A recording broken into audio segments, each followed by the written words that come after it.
শিক্ষা, স্বাস্থ্য, সংস্কৃতি, দর্শন নিয়ে এক উল্লেখযোগ্য অনুষ্ঠান নিয়মিত দেখুন আমার চ্যানেল টিভিতে।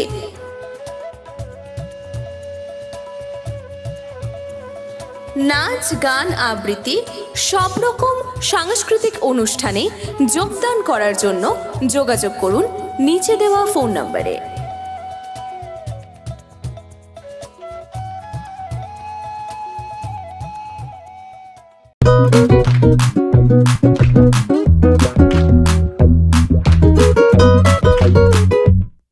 সহজেই হবে সেরা পড়াশোনা, সব বিষয়েরই পাবে সেলফ টিউশনি, বিশ্বমানের পাঠ্য বই, রেফারেন্সেও বাংলার শিরোমণি। পারুল প্রকাশনী, পারুল প্রকাশনী, পারুল প্রকাশনী, পারুল প্রকাশনী।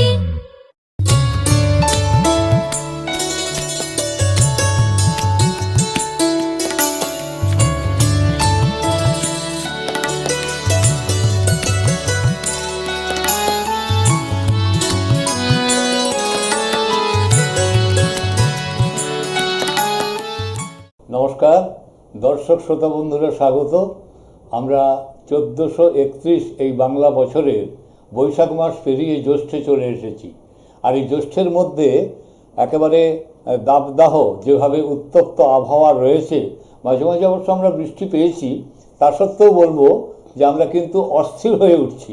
আর সেই অস্থিরতার মধ্যে যারা একটু বয়োবৃদ্ধ, যাদের হাঁটুতে একটু ব্যথা হয়, যারা একটু কষ্ট পান, তাদের কথা ভেবে আজ আমরা আমাদের মধ্যে পেয়েছি একজন বিশিষ্ট সাংবাদিক।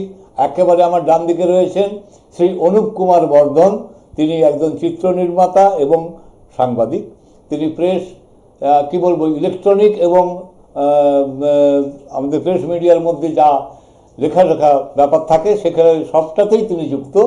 আর তিনি আজকে আমাদের সঙ্গে থেকে আমাদের মধ্যে আমরা যাকে আমন্ত্রণ জানিয়েছি, একজন বিশিষ্ট যে চিকিৎসক শুধু নয়, তার ধন্বন্তরী চিকিৎসা যা দিয়ে তিনি সমস্ত মানুষকে সুস্থ করে তোলেন, হাঁটু বাবা, তিনি আমাদের মাঝখানে রয়েছেন। আপনাদের সবাইকে নমস্কার জানাই। আজকে আমাদের মধ্যে যেহেতু অনুপবাবু রয়েছেন, অনুপবাবুই এখন এই হাঁটু বাবা সম্পর্কে আরও বিস্তারিত আলোচনা করবেন এবং হাঁটু বাবার কিছু কথাবার্তা আজ আমাদের সঙ্গে তুলে ধরবেন। আমরা যাই। আমরা প্রথম অনুপবাবুকে বলছি, আপনি আমাদের হাঁটু বাবার পরিচিতিটা একটু দিন। দর্শকবৃন্দ, তো শ্রোতারা, তো আমি একজন বিশিষ্ট মানুষকে নিয়ে পেয়েছি। যেমন আমরা রিপোর্টার অ্যান্ড ফটোগ্রাফার অ্যাসোসিয়েশনের প্রথম পরিচয়টা দিচ্ছি। রিপোর্টার অ্যান্ড ফটোগ্রাফার অ্যাসোসিয়েশনের জেনারেল সেক্রেটারি আমি প্রচুর প্রোগ্রাম করি। অনেক মানুষকে খুঁজে নিয়ে এসে যারা প্রচারের আলোয় নেই, তাদেরকে প্রচারের আলোয় আমরা নিয়ে আসছি। নিয়ে এসে আমরা কি করছি, তাদেরকে একটা সম্মান জানাচ্ছি। তার মধ্যে আমার নতুন আবিষ্কার একটা বিশিষ্ট ব্যক্তি, তার নাম, তাকে সবাই হাঁটু বাবা বলে জানে। তো এবার আমি কি করে এই ব্যক্তিটা, এই বিশিষ্ট ব্যক্তি কি করে হাঁটু বাবায় রূপান্তরিত হলো, সেই জন্য আমি প্রথম প্রশ্ন করছি তাকে, আপনি হাঁটু বাবার নাম, হাঁটু বাবা, আপনার হাঁটু বাবার নামটা আপনি কিভাবে পেলেন? ঠিক, এবং কিভাবে হাঁটু বাবার নামটা, এই পরিচয়টা এলো আমাদের আপনাদের মধ্যে? কারণ আপনার তো একটা নাম আছে, সেই নামটা আমরা দর্শকবৃন্দ জানতে চাইছে এবং শ্রোতারা যে নামটা বলবেন এবং কি করে হাঁটু বাবা এলো সেটা আপনি দর্শকদের জানান। বলুন। নমস্কার। আমার ছোটোবেলার থেকেই আমি ঠিক 13 বছর আমি মানিকতলার বাসিন্দা। 1959 ক্যালকাটা মেডিকেলে আমার জন্ম। সেইখান থেকে ধীরে ধীরে কলকাতার বুকেই মানুষ। আস্তে আস্তে আমার পড়াশোনার দিকটা একটু যখন দেখলো, পড়াশোনার দিকটা আমার ঠাকুমা যে খুব ঢিলা পড়ে গেছে, বুঝতে পারছি যে এ পড়াশোনা পিক আপে খুব বেশি এগোতে পারবে না, থেমে যাবে। তখন আমার ঠাকুমা বুঝতে পেরে কী করলো, কলকাতা বিশাল ক্লাবে, যেটা ক্যালকাটা বিষ্টু ঘোষ, সুকে স্ট্রিট ক্লাবে বাজারের উল্টো দিকে ক্যালকাটা বিষ্টু ঘোষ, সেখানে আমাকে ভর্তি করে দেয়। সেখানে ব্যায়ামের যে টিচাররা আছেন, হিতেন বাবু, মানে হিতেন রায়, মানে ক্যালকাটা বিষ্টু ঘোষ, উনি তো নাম করাই আছেন, ওই ক্লাবের নামে, ওনার নামে ক্লাবটা। এবং ওইখানকার বড় ট্রেনার আছেন, জাতীয় বিখ্যাত ট্রেনার, মানে হিতেন রায় এবং কমল ভান্ডারী। ওনাদের চার্টে আমি ব্যায়াম করলাম। আমার ঠাকুমা ওনাদেরকে বলেন যে আমার এই ভাইটাকে একটু হাট্টা গোট্টা পালোয়ান করে দাও, হ্যাঁ, চাকরি জগৎ তো এর হবে না, পড়াশোনার দিকটা এর ভালো মাথা নেই, মাথা মোটা, তো তোমরা এমন একটা চেহারা তৈরি করে দাও যে তো খেতে পারে। সেইখান থেকে আমার শুরু হলো 13 বছর বয়স থেকে। সেই করে 7 বছর বাদে আমি একটা 30টা ক্লাব কম্পিটিশনের মধ্যে আমি বডি বিল্ডিংয়ের একটা প্রতিদ্বন্দ্বীও করেছি। সেখান থেকে কর্মজীবনে চলে এলাম, আস্তে আস্তে পরিবার জীবনে চলে আসলাম। আমার একটি সন্তানও আছে, সেও আজ homeopathic biochemic doctor Dipayan Das, আমারই একমাত্র ছেলে, সেও হয়েছে, একটি ছেলে, তাকে এই দূর পর্যন্ত পৌঁছাতে পেরেছি। এবং আমি দেখলাম আমার এখন অনেক ফ্রি, আর শরীরচর্চাটা আমার মধ্যে রয়েছে এবং শরীরটা খুব ভালোবাসি। শরীর আমার হচ্ছে জীবন, শরীর হচ্ছে আমার গেম, শরীর হচ্ছে আমার স্পোর্টস। হেলথের উপরে ছোটোবেলা থেকে শুনে আসতাম হেলথ ইজ ওয়েল, এবং শরীরটাকে আমি কখনো নষ্ট হতে দিইনি। অভাব অনাটন গেছে, ভালো আছি মন্দ আছি, যেমন আছি কর্মের মধ্যে দিয়ে আমি আমার শরীরচর্চাটা ঠিক করে যাই। আজকে মানুষের বুকে এত কাজে লাগছে, আমি ভাবতে পারছি না যে ভারত ভ্রমণে তীর্থে গিয়ে গিয়ে গিয়ে গিয়ে কী করলাম। এক ইদানিং দেখছি এই ভারতবর্ষের প্রধানমন্ত্রী অটল বিহারী বাজপেয়ী, একজন বিশেষ প্রধানমন্ত্রী অটল বিহারী বাজপেয়ী, তার হাঁটুগুলো খারাপ হওয়ার পরে, তখন মেরামতের পরে মেডিকেল ডিপার্টমেন্ট তার যত্ন সহকারে তার অপারেশন করার পরে উনি আর জীবনে দ্বিতীয়বার হাঁটতে পারলেন না, ঘরে বন্দি হয়ে গেলেন। সারাটা জীবন উনি ঘরবন্দি হয়েই উনি চলে গেলেন। তারপর থেকে হাঁটুর প্রতি আমার একটা অভিমান হয় যে হাঁটুর মধ্যে কি শরীরচর্চা করি, তো আমি করি, আমার তো সারা শরীরের উপর অ্যানাটমির উপর আমার শরীরচর্চা যথেষ্টভাবে প্র্যাকটিক্যাল এক্সপিরিয়েন্স আছে। আমার এখনও শরীর স্বাবলম্বী, এবং আজকে 65 বছর বয়স হয়ে যেতে পারে, তাহলে এখনও পর্যন্ত আমি একটা যুবক ছেলের সমান আমি ক্লাবে এক্সারসাইজ করার ক্ষমতা রাখি। এটা বাপমার আশীর্বাদ, এটা আমার অহংকার নয়, এটা আমার চর্চার উপরে আমি এই জোরটা খাটিয়ে কথাটা বলছি। তাহলে যারা শ্রোতা দর্শক আছেন তারা অবশ্যই বুঝতে পারছেন যে আমরা যাকে আজকে আনতে পেরেছি আমাদের আমন্ত্রণে, তিনি কিন্তু মূলত শরীরচর্চার মানুষ, এবং তিনি যোগব্যায়াম থেকে শুরু করে শরীরের সংগঠনের প্রতিটি অঙ্গ প্রত্যঙ্গকে সঞ্চালিত করে যে ধরনের নিজেকে গড়ে তুলেছেন, তারই থেকেই তার মনে হয়েছে যে শরীরের একটা অঙ্গে যাদেরকে খুব বেশি কষ্ট দেয় মাঝে মাঝে, বিশেষত বয়স্কদের, তিনি তারই একটা সুরুখ সন্ধান করেছেন কি করলে তার নিরাময় ঘটানো যায়। অনুপদা বোধহয় আমার সঙ্গে একমত হবেন। একবারে আমরা সেই ব্যাপারটাই তার কাছে পাচ্ছি। তো তিনি আমাদের কাছে বলছেন, অনুপদা আপনি যদি আরো কিছু প্রশ্ন করেন। আমি প্রথম প্রশ্ন হচ্ছে, আমি যেই প্রশ্নটা করলাম, আপনার নামটা অ্যাকচুয়াল কি, সেই কি নাম থেকে আপনি হাঁটু বাবা আসলেন? আপনি ডিটেলসটা বলছেন ওকে, কিন্তু আপনার অরিজিনাল নামটা বলুন। আমার মাতৃজন্ম পরিচয় হচ্ছে অশোক দাস। ওকে। আমার বাবার নাম শ্রী বলহরি দাস, মাতার নাম শ্রী পুষ্প দাস। কিন্তু আমার শরীরচর্চার প্রথম গুরু যদি আমি বলি, সেটা হচ্ছে আমার ঠাকুমা। আমার ঠাকুমা আজকে আগ্রহ করে শরীরচর্চায় ভর্তি করেছিল বলে আজকে আমি এখনও পর্যন্ত সুস্থ শরীরে নীরব মুক্ত হয়ে, এখনও পর্যন্ত 1995 সালের পর থেকে আমার মনে পড়ে না আমি কখনো 1 টাকার ওষুধ খেয়েছি। এই 30 বছর আমার মনে পড়ে না। না, হাঁটু বাবা নামটা কে দিয়েছে? এবার হাঁটু বাবা নামটা কি করে এলো? হাঁটু বাবা নামটা অ্যাকচুয়াল আমি এই হাঁটু বাবা নামটা হলো কি, আমি ভারত ভ্রমণে যখন বেরোলাম, তীর্থে গিয়ে এই তীর্থে গিয়ে দেখলাম যে সাধু সন্তরা কি করে 150 বছর 1500 বছর বেঁচে আছে। তাদের ওখানে হাসপাতাল নেই, হোটেল নেই, ডাক্তার নেই, কিচ্ছু নেই, খাবার নেই, কিন্তু তারা কীভাবে যেন যোগের মাধ্যমে বেঁচে আছে। আমি বুদ্ধগয়াতে গেছি, তারাও যোগ করছে দেখলাম। আমি ঋষিকেশে গেছি, কুরুক্ষেত্রে গেছি, অযোধ্যায় গেছি, ভারতবর্ষের কোণে কোণে বৈষ্ণোদেবী গেছি, পুরো যতটা পেরেছি আমি ঘুরে নিয়েছি তৃপ্তি মতো। প্রত্যেকটা জায়গায় দেখছি শরীরচর্চা সাধু কারা আছে, যারা হেলথের উপরে। অনেকে আছে ওই বৈষ্ণব মতে, সঙ্গীতের মতে, সাধনার মতে, মেডিটেশনের মতে। আমি এগুলো দেখছি না, আমি দেখছি হেলথের উপরে কাদের কালচারটা বেশি আছে। তখন দেখলাম নাগা বাবারা নাগা সন্ন্যাসীদের দেখলাম হেলথের উপর প্রচুর কালচার আছে। তখন ঋষিকেশের ওপারে মানে রামঝোলা লক্ষণঝোলা তার উপরে এই নাগা বাবাদের আস্তানা দেখলাম, নাগা বাবা আখড়ায় গেলাম। তাদের মধ্যে আমি দল বেঁধে একসময় পিকনিকে গেছিলাম বা ট্যুর হিসেবে গেছিলাম, কিন্তু দ্বিতীয়বার যখন গেছিলাম তখন একা গেছি। যে এই শরীরটা কি করে ঠিক রাখা যায়, এই নাগা বাবারা ছাই ভস্য মেখে শীতকালে কি করে খালি গায়ে থাকে। আমিও এখনও এই যে শার্টটা পরে আছি, আমি সারা শীত চলে যাই, আমি পাতলা শার্টটাই পরে থাকি। এটা আমার প্রয়োজন এই শীতের মধ্যে। ভেতরে একটা গেঞ্জিও পরি না, সোয়েটার পরি না শীতের স্যার মধ্যে। একটা এইটা কথা বলছি, প্রথমে আপনার এটা কথা আমি রাখছি। কাটছি কেটে বলছি। আমি মূল কথা বলছি হাঁটু বাবা কেন আসলো, কারণ হাঁটু বাবা তো একটা একটা আপনি নামকরণ নিয়ে- হ্যাঁ একটা একটা লোগো, আপনার জীবনের নামের একটা লোগো হাঁটু বাবা।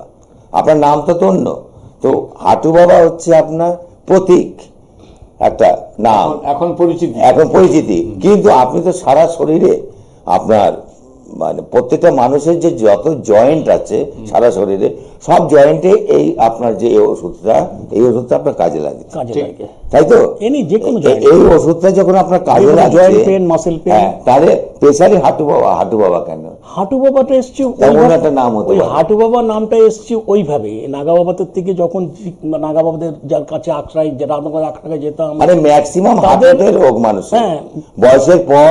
বয়সের পর মানুষের তো- হাঁটুর উপরে জোরটা পড়ে বেশি, যাতে রিল্যাক্স পায় মানুষেরা, বয়সের মানুষেরা। সেটাই হচ্ছে আপনার উদ্দেশ্য, ম্যাক্সিমাম কাজটা হাঁটুর এই উপরে। হাতের যোগ্যতা, এই যে আজকে আমি হাতের ম্যাজিকের মতো, পিসি সরকার মতো ম্যাজিকের মতো, মানে মেশিন ছাড়া যন্ত্রপাতি ছাড়া হাতের মাধ্যমে যে কাজটা আমি করছি, সেটা হচ্ছে নাগা বাবাদের আশ্রমে গিয়ে ওনাদের জিজ্ঞেস করতাম যে তোমরা 150 বছর কি করে বেঁচে থাকো আচ্ছা, সুস্থ হয়ে? ভালো প্রশ্ন। হ্যাঁ, তোমরা 150 বছর কি করে বেঁচে থাকো গো, আমায় শেখাও। এবার তারা আমার কথা শুনে খুব ভালো লেগেছে এবং তাদের বললে আমাদের সাথে মিশতে হবে, থাকতে হবে। এই করতে করতে যখন তাদের প্রশিক্ষণ নিতে নিতে আজকে আমি দেখলাম, বলছে যে একটা সাবজেক্ট তুমি বেছে নাও, সারা শরীরকে তুমি বেছে নিও না। তা আজকে হ্যাঁ, সারা শরীরকে তুমি বেছে নিও না। আমি তখন দেখলাম যে আমি একটা সাবজেক্ট যখন বাঁচবো তখন আমি শুধু হাঁটুটা বেছে নেবো। আমাকে হাঁটুর সাবজেক্টের উপর আমাকে প্রশিক্ষণ দিন, তৈরি করুন, যাতে আমি আমার দেশে গিয়ে যাতে মানুষের সেবা করতে পারি, যাতে হাঁটু সুস্থ রাখতে পারে, হাঁটু কি করে ড্যামেজ হচ্ছে এবং হাঁটু থেকে কি করে প্রবলেম হয়। সেই থেকে আস্তে আস্তে হাঁটু যখন নিয়ে আস্তে আস্তে চালাতে লাগলাম, তখন এই বড়নগরে এই যোগানন্দ বাবার আশ্রমে আমি কিছুদিন গেলাম। সেখানে পরিচয় হওয়ার পরে একজন গোপাল মহারাজ বলছেন যে আপনি তো অনেক মহৎ হয়ে গেছেন, এক এক দিনে 30 জন 40 জনকে হাঁটু ট্রিটমেন্ট করছেন, তো আপনার নাম কেন যোগানন্দ? অশোক দাস হচ্ছে যোগানন্দ, মানে একটা আশ্রমে ছিলাম রামকৃষ্ণ মিশনে, সেখানে করা দেয়, সেখান থেকে মহারাজ আমাকে যোগানন্দ নাম দেয়। তো এটা তো নন্দটা ওনারা চালু হয়, যেহেতু মহারাজের নাম সাধারণানন্দ। এবার গোপাল মহারাজ বলছে আজকে থেকে আপনি নিজের পরিচয় চলুন, আচ্ছা, আজকে থেকে আপনার নাম হাঁটু বাবা। এই হচ্ছে মূল হাঁটু কথা। সেবা করতে করতে এবার হাঁটু নিয়ে থাকুন, পেশেন্টের হাঁটু আর আপনার সেবা, এই দুটো যুগ্ম শব্দ হয়ে গিয়ে হাঁটু বাবা হয়। ধন্যবাদ স্যার, ধন্যবাদ। আমার একটা আরেকটা প্রশ্ন আমার কাছে উকি মারছে, কারণ আমরা টিভি চালালেই দেখছি মানে ভ্যারাইটিস টাইপের, মানে সবাই বলছে হাঁটুর রোগ নিরাময় করে ফেলছে নিমেষের মধ্যে, সবাই মানে টিভিতে বলছে, কিন্তু সবাই অনলাইনে পেমেন্ট করুন। আমি চিন্তা করলাম যে আপনি যেমন প্রত্যেকটা মানুষের কাছে গিয়ে যে ডাকছে তাকে গিয়ে নিরাময় করার চেষ্টা করেন, তার সঙ্গে ওটার তুলনা কতটা, আর আপনার এটা কতদিনে ঠিক হবে? এই তেলটা মাখলে পরে প্রসিডিওরটা কি? দেখুন, কতবার লাগাতে হবে দিনে? আমি দুটো প্রশ্ন করে ফেলেছেন একসাথে তো। আচ্ছা, বলুন। আমি আগেরটা প্রশ্নটা উত্তর দিচ্ছি দিন। যে এই যে মার্কেটে এত তেল চলছে, আমি কারোর বদনাম করছি না, কিন্তু তাদের তেলে যদি কাজ হতো, তাদের ট্রিটমেন্টে যদি কাজ হতো, তাহলে রাস্তায় মানুষ কেন হাঁটু কষ্ট হয়ে হাঁটবে? সুতরাং তাদের চিকিৎসায় কাজ হচ্ছে না। আমার সম্ভবত, আমি একজন নাগরিক হিসেবে আমি দায়িত্ব নিয়ে বলছি, তাদের জিনিসে যদি কাজ হতো, চিকিৎসায় কাজ হতো, তাহলে মানুষ হাঁটু কষ্ট নিয়ে রাস্তা দেখলে দেখা যায় যে 50 জন লোক যদি যায় হাঁটুতে, অন্তত 5 জন, তার মানে প্রতি 10 জনের 2 জনের হাঁটু ব্যথা। প্রতি 10 জন মানুষ যদি সিনিয়র সিটিজেন হাঁটে, 40 থেকে তারপরে যারা হাঁটছে, দেখতে পাচ্ছি 2 জনের হাঁটু ব্যথা রাস্তায় দেখা যায়। আপনারাও ফলো করে দেখবেন রাস্তায় হেঁটে, আমি দেখতে পাই, তাহলে নিশ্চয়ই হাঁটুর চিকিৎসা এখনো পর্যন্ত আধুনিক হয়নি এবং হাঁটুর চিকিৎসায় মানুষ এখনো সুবিধা সেই জায়গায় পৌঁছায়নি। মানুষের সেবা হাঁটু চিকিৎসা ভারতবর্ষে অনেক পিছিয়ে আছে, এটা আমার ধারণা। তাই এই হাঁটুর উপরে আমি আরও গুরুত্ব বাড়িয়েছি, যাতে অন্তত আমার দেহের শরীরে যতটুকু এনার্জি বা আমার ভগবান কতদিন আমায় রাখবে সুস্থ অবস্থায়, যতদিন আমি সুস্থ অবস্থায় থাকবো, আমার ফিজিক্যালি যতদিন আমি সুস্থ রাখতে, যার জন্য আমার শরীরচর্চা করতে হয়, যাতে ফিজিক্যাল অনেক দিন আমি বেঁচে থাকি, মানুষের সেবা যাতে বহু বছর ধরে আমি করতে পারি। এই জন্য হাঁটুর সেবা আমার সাজেশন নিন, আমার মতামত নিন, আমার অভিজ্ঞতার ব্যাপারটা শুনুন। আমি কি বলতে চাই আপনাদের এই হাঁটুর ব্যাপারটাতে, আমি যার জন্য আমি মার্কেটে তেল নিয়ে আমি ইউজ করেছি, কিন্তু এই করতে করতে আমি এখন একটা নিজের তেল একটা আবিষ্কার করেছি। এই তেলটি আপনারা ইউজ করুন, এই তেলটা আমি কথা দিচ্ছি, আপনারা তেল ব্যবহার করুন, ব্যবহার করে দেখুন হাঁটু বাবার তেল, আপনারা আরাম পাবেন। মাত্র ছোট্ট একটা শিশি নিয়ে দেখুন একদিন ট্রাই করে, আর এমন কিছু পয়সা না, পারিশ্রমিকটাই আমায় দিলে হবে, কোনো মূল্য নেই। বাহ, কতবার এটাকে লাগাতে হবে? দিনে কতবার লাগাতে হবে? এটা দিনে 3 টাইমস। ঠিক আছে, কতটা মেডিসিনটা ব্যবহার করার সিস্টেমটা আপনি বলে দিন। যেমন হোমিওপ্যাথিকের 10 ড্রপ, হোমিওপ্যাথিকের 10 ড্রপের মতো, মানে 1 গ্রামের মতো নিলেই হবে। হাতে 1 গ্রামের মতো তেলটা নিলে বুঝতে পারবেন না, ড্রপটাই মানে ইজি। 10 ড্রপ হাতে নিয়ে আনুমানিক যেরকম সরষের তেল গায়ে মাখে ওরকম সরষের তেল নেয়, সেরকম নিয়ে ব্যথা জায়গাটা চেপে ধরলেই আরাম পাবে। এবং সেটা আরাম পাওয়ার পরে তারপর কিছুক্ষণ বাদে ওটা ডলে ডলে ডলে ডলে জায়গাটাকে হাত বুলিয়ে দিলে আস্তে আস্তে শান্ত হয়ে যাবে। একটা সাপকে আদর করলেও সেই সাপ শান্ত হয়ে যায়, আর এটা তো সাধারণ একটা ব্যথা। আপনার আমি একটু বলে নিচ্ছি, তেলের মূল্যটা কত রেখেছেন আপনি? মানে তেলের এই যে সাইজ গুলো, যেমন এই একটা সাইজ আপনি এনেছেন, এটা কত ছোট আছে না? এটা আমার একটাই সাইজ, এটার দাম একটাই সাইজ হয়, একটাই শিশি। এটার দাম কত? এটা আমার 50 টাকা রিটেল সেল। বাহ, তাতে সবাই নিতে পারে না? এটা নিতে পারে, এটা তো আপনার কাছ থেকে। যদি কোনো হোলসেলার মার্কেট আছে না, অনেকে আছে যে ওষুধের দোকান যারা বলছে আমরা বিক্রি করবো, বা অনেক মানুষ আছে নিজের ভালো হচ্ছে প্লাস কাউকে ঠিক করছে, সেও নিচ্ছে বিনা ইন্টারেস্টে, তো আপনার এই প্রোডাক্টটা কেউ বিক্রি করবে না। তো সেখানে আপনি কি করছেন? সেটাই আমার একটাই দুটো দোকানদার, দুজনে একটাই। আচ্ছা, একটা দোকানদার পাবে পারিশ্রমিক করে, আর আমি বানিয়ে একটা আমি পাবো। আমার মানে 50 টাকায় দুটো দোকানদার পাবে যারা এটা নেবে। Thank you.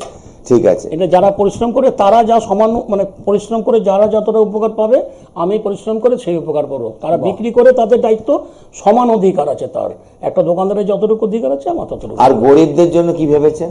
গরিবদের জন্য খুশি হয়ে যা দেবে, কোনো মূল্য নেই, না দিলেও চলবে। থ্যাংক ইউ, ধন্যবাদ স্যার। যেহেতু আমি নিজে দর্শক শ্রোতা সাধারণ যা দেখছেন, এবং আজকে বিশিষ্ট সাংবাদিক অনুপ বাবুর প্রশ্নোত্তরে আমাদের হাঁটু বাবা যা জানাচ্ছেন, আপনারা জেনে নিলেন যে তিনি মোটামুটিভাবে একটা যোগ চর্চার সঙ্গে যুক্ত থেকে ভারত ভ্রমণে বেরিয়ে বিভিন্ন মনীষীদের সঙ্গে কথা বলে, এবং যারা পাহাড় পর্বতে যে সমস্ত সাধু সন্ন্যাসীরা থাকেন, এবং যারা কোনো রকম কোনো ওষুধ দোকানের ওষুধ ব্যবহার না করে ভেষজ ব্যাপারটার উপরে নির্ভর করে নিজেদেরকে তারা সুস্থ রাখেন, সেটা কিন্তু হাঁটু বাবা লক্ষ্য করেছেন। আর লক্ষ্য করেছেন বলেই তিনি তাদের আদর্শে অনুপ্রাণিত হয়ে বিভিন্ন জায়গায় গিয়ে তিনি যা তৈরি করেছেন, আপনার এই যে আমাদের অনুভব তুলে দেখালেন ওষুধের ব্যাপারটা, এটাকে তাহলে আমরা একটা হোমিও বা ভেষজ বা কি ধরনের বলতে পারি? এটা হচ্ছে আয়ুর্বেদিক, যেটা বলা হয় আয়ুর্বেদিক। আমার সংস্থার নাম প্রাচীন সেবা কেন্দ্র, সেটা আমার সরকার থেকে অনুমতি আমি পেয়ে গেছি, প্রাচীন সেবা কেন্দ্র। সুন্দর, এটা একটা ব্যাপার হয়ে গেল। সরকার দিয়েও দিয়েছে, আমাকে অনুমতি দিয়েও দিয়েছে। আপনারা লিখতে থাকুন প্রাচীন সেবা কেন্দ্র। ওনার সঙ্গে কন্ট্যাক্ট করতে গেলে কন্ট্যাক্ট নাম্বার হচ্ছে, মানে আপনারা সরাসরি ওনার হাত থেকে আপনারা নিতে পারেন, বা আপনারা যদি মনে করেন এটা লাগাতে পারবো না, ওনাকে দর্শকবৃন্দকে বলছি আপনারা নিতে পারেন। এবং ফোন নাম্বারটা লিখে নিন 9830322829। আবার বলছি 9830322829 এই নম্বরে সরাসরি যোগাযোগ করতে পারেন, বা ওনার সঙ্গে ফোনে কথা বলে কখন আসতে পারবে অ্যাপয়েন্টমেন্ট নিতে পারেন আপনারা। বাহ। আচ্ছা, আপনি পরবর্তী সময় মানুষ কিভাবে তেল সংগ্রহ করবে সেটা আমি বলে দিলাম। আপনি যদি আরো সহজ কত কিছু থাকে আপনি বলতে পারেন তাদেরকে। আমার একটি চিকিৎসা কেন্দ্র আছে সোদপুর ট্রাফিক মোড়, সেন্ট জেভিয়ার স্কুলের পাশে, দত্ত রোড, লোকেশন দাদা বৌদি বিরিয়ানির উল্টো দিকে। এই আবার একটা ভালো location। location। বলুন। হ্যাঁ, আবার আমার একটা চিকিৎসা কেন্দ্র আছে, মানে একটা পুরো ট্রিটমেন্টের একটা সেন্টার করেছি আমি, ন্যূনতম স্বাস্থ্য কেন্দ্র। সেখানে আমার ট্রিটমেন্ট হয়, ক্যাম্প আছে। সেখানে আমি প্রতিদিন 5 জনকে সন্ধ্যে 6টা থেকে 10টা পর্যন্ত আমি ট্রিটমেন্ট করি। 5 জনকে করি আমি, খুব বেশি রুগী দেখি না। 5 জন, 4 ঘন্টায় 5 জন রুগী দেখি মাত্র। প্রত্যেকে যত্ন সহকারে করি। যতক্ষণ পর্যন্ত স্যাটিসফাই না হবে আমি ছাড়ি না পেশেন্টকে। আমি যত খারাপ পেশেন্ট যাক, আমার কাছে স্যাটিসফাই হবে তবে আমি ছাড়বো। যতক্ষণ পেশেন্ট স্যাটিসফাই না হবে, পেশেন্টের নিরাময়, পেশেন্ট কষ্টমুক্ত না হওয়া পর্যন্ত আমি ছাড়ি না। এবং তার যথারীতি দায়িত্ব নিয়ে তার প্রতিকারের জন্য তার পরবর্তী স্টেপটাও তাকে বলে দেওয়া হয়, কদিন বাদে আপনি আবার চেক আপে আসবেন। এবং আমি তেলটাও তাকে দিয়ে দেওয়া হয় যে বাড়িতে মেনটেন্স করবে। 2-একটা ব্যায়ামও দিয়ে দিই, ব্যায়ামের মাধ্যমে সেটা কীভাবে কী ব্যায়াম করলে সেই তার কন্ডিশন হিসাবে আমি ব্যায়ামও দিয়ে দিই। যেহেতু আমার নিজের প্র্যাকটিক্যাল জানা আছে, সেই ব্যায়াম করলে পরে সে ফ্রি পাবে এবং তেলটা মেনটেন্স করবে। আর মাঝে মাঝে চেক আপে রাখবে, যাতে ঠিক হয়ে যায়, বা দরকার নেই যদি কোনো ফল্ট করে আবার দেখা করবে। না, এটা কোনো কি টাইম করা আছে যে দর্শকের তরফ থেকে আপনাকে আমি প্রশ্ন করছি যে এটার একটা নির্দিষ্ট টাইম আছে যে এই এতদিন বা 2 মাস 3 মাসের পরে, মানে এই চিকিৎসা করার পর এটা অটোমেটিক ঠিক হয়ে যাবে, না আনলিমিটেড এটা চালাতে হবে, কোনটা? দেখুন, অ্যাকচুয়াল আমার কাছে তো কোনো খুব ভালো কোনো রুগী আজ পর্যন্ত আমি প্রথম অবস্থায় পাইনি। ও আচ্ছা। আমি যখন পাই, medical department allopathy complete, homeopathy complete, physiotherapy complete, অপারেশনও কমপ্লিট, তারপরেও মানে নিরাশা হয়ে গেছে সেই সব কেসগুলো। তারা এই চিকিৎসার জন্য তারা আর নিরাশা, তারা চেষ্টা করে ফেল হয়ে গেল। এটা রুগীদের দোষ নয়, রুগীদের রোগ তো হবেই। সেই রুগীগুলো খুঁজে আমি বের করি, তাদের অ্যাড্রেস নিয়ে তারা যেন আমার সাথে যোগাযোগ করে। মানে স্যার, আমি একটা কথা বলছি, দর্শকদের প্রশ্নটাই আমি করছি। দর্শকরা তো আপনার কথা শুনছে, কারণ আমরা তো এখন অনলাইনে নেই যে কথা বলতে পারবো দর্শকরা কি প্রশ্ন করছে উত্তর দেব। দর্শকদের হয়েই আমি আপনাকে প্রশ্ন ছুটছি যে একটা লিমিটেশন আছে যে এতদিন পরে পর্যন্ত এটাকে ব্যবহার করার পর হবে। হয়তো আপনার কাছে অনেক রকম রুগী আসতেই পারে, খারাপ, ভালো বা রিসেন্ট অনেক, কিন্তু আপনার একটা টাইম টেবিল আছে না, এতদিন, 3 মাস, 4 মাস না 1 বছর, কতদিন এটাকে ব্যবহার করতে হবে? এটা দেখুন, এটা এখন এক একজনের তো এক এক ধরনের ড্যামেজ হয়। কারোর লিগামেন্টের মধ্যে ড্যামেজটা হয়, কারোর মানে প্যাটেলা প্লেটটার নিচে ড্যামেজ হয়, কারোর টিবিয়া হাড় আর ফিমার হাড়ের মাঝখানে যে ধাক্কা ঘর্ষণ হচ্ছে তার এখানে যে লেয়ারটা সেটা ঘষে ক্ষয় হয়ে যায়। যাদের আপার লোডে ভুঁড়ি এবং কোমর থাকে, মানে লোয়ার পোর্শন থেকে যদি আপার পোর্শনে ভিড় হয় তাহলে ওভারলোডে চ্যাসিস, যেমন গাড়ির চ্যাসিস বসে যায়, ঠিক তেমনি গাড়ির স্প্রিং পাতগুলো বসে যায় বড় বড় গাড়ির, তেমনি স্প্রিংটা বসে যায়, যেমন বাইকের সকার বসে যায়, তাহলে সেই সকার স্প্রিংটা পাল্টাতে হয়। হাঁটুর ক্ষেত্রে যার জন্য অপারেশন করতে হয়, সেখানে মেডিকেল ডিপার্টমেন্ট থেকে সেটা ওপেন করে দিয়ে ডিভাইডেড কৃত্রিম সেপারেটর বসিয়ে দিয়ে যাতে দুটো হাতে ঘর্ষণ না খায়, মানে সেপারেটর আবার ব্যাটারিতে যেমন নেগেটিভ পজিটিভ মাঝখানে একটা সেপারেটর দেওয়া হয়, এরকম সেপারেটর জাতীয় ওখানে বাই লেয়ার কন্ট্যাক্ট যাতে না পায়, নেগেটিভ পজিটিভ শর্টিং যাতে না হয়, যেন শর্টিং হলে একটা ফ্লাশিং হয় কারেন্টের, এমনি দুটো হাড়ের ঘষা পেলে জানটা বেরিয়ে যায়। কারণ ওর যে স্প্রিং বা ওয়াশারটা, আমাদের চাপা কলে যেমন ওয়াশার থাকে, সেই ওয়াশারটা দীর্ঘদিন ঘষে ক্ষয় হয়ে যায়, ফলে ওটার আর রিপেয়ারিং হয় না, আর ওটা কৃত্রিমভাবে কিছুই হয় না, ওটা শেষ হয়ে যায়, জীবনের থেকে শেষ হয়ে যায়, ওটা আর কিছু করা যায় না, না মেডিকেল কিচ্ছু করার নেই। সহজ কথা, হাঁটুর কোনো চিকিৎসাই নেই। হাঁটুর চিকিৎসাটা নিজেকেই করতে হবে। আর আমাদের ভুল স্টেপের জন্য হাঁটুর ক্ষতি হয়। এটা অল্প থাকতে যদি ডাক্তারকে দেখে তাহলে ভালো হয়ে যায়। যাদের খুব অতিরিক্ত হয়ে যায় তাদেরকে আস্তে আস্তে পরাজয়ের শিকার হতে হয়। তথাপি যেমন কন্ডিশনে থাক, যদি কারো হাঁটু যত খারাপ হয়ে থাক, যদি লিগামেন্ট অপারেশনও করে থাকে, হাঁটু অপারেশন করে থাকে, তাতেও সে কষ্ট পেলে আমার কাছে যোগাযোগ করতে পারে। তারও নিরাময় আমার কাছে আছে, আমি চেষ্টা করি। তাহলে দর্শক শ্রোতা যারা দেখছেন আজকের অনুষ্ঠান, আমি অনুপবাবুকে অনুরোধ করব, আর 1 মিনিট মাত্র আমাদের হাতে সময় আছে, আপনি একদম শেষ প্রশ্নে কি হাঁটুবাবুকে আমি শেষ প্রশ্নটা আমি বলছি। বলুন। দর্শকবৃন্দ, আপনাদের হয়ে আপনারা শুনলেন, পুরো একটা ভালো মানুষকে আপনাদের সঙ্গে কন্ট্যাক্ট নাম্বারও দিয়ে দিয়েছি, আপনারা যোগাযোগ করতে পারেন। কিন্তু আমি আপনাদের হয়ে একটা লাস্ট প্রশ্ন করছি যে আমরা হাঁটু ছাড়াও তো শরীরে ভ্যারাইটিস মানে অঙ্গ প্রত্যঙ্গ আছে, তাদের কি নিরাময় কি নেই? তার কি নিরাময় হবে না কোনো সময়? সেটাই প্রশ্নটা, লাস্ট প্রশ্ন।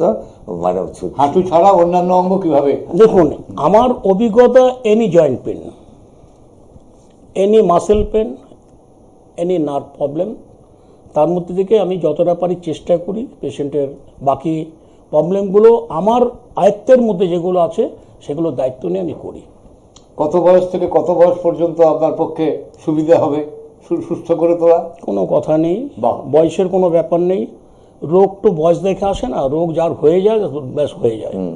রোগ কোনো বয়স বলে হয় না। রোগ ছোটদেরও হয়, রোগ বড়দেরও হয়, বাচ্চাদেরও হয়, বয়স্কদেরও হয়। শেষ বয়সেও 90 বছর বয়সেও সুন্দর করে হেঁটে যাচ্ছে, ওটা কোনো কথা না। রোগ ঠিক কথা। তাহলে দর্শক শ্রোতা সাধারণ আজকের অনুষ্ঠান দেখলেন। আমাদের মধ্যে আজকে এসেছিলেন হাঁটু বাবা অনুপ কুমার বর্ধন, বিশিষ্ট সাংবাদিক এবং চিত্র পরিচালক। তিনি আজ আমাদের সুযোগ দিয়েছিলেন হাঁটু বাবাকে আমাদের মধ্যে আনার।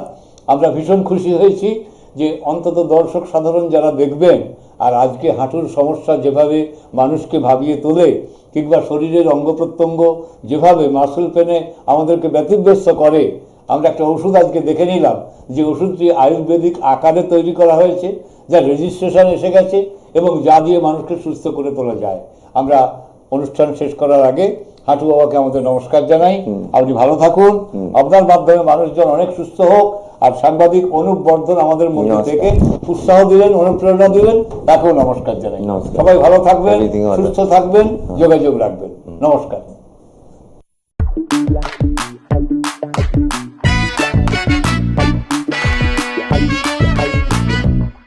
সহজেই হবে সেরা পড়াশোনা, সব বিষয়েরই পাবে সেলফ টিউশনি। বিশ্বমানের পাঠ্য বই, রেফারেন্সেও বাংলার শিরোমণি। পারুল প্রকাশনী, পারুল প্রকাশনী, পারুল প্রকাশনী, পারুল প্রকাশনী।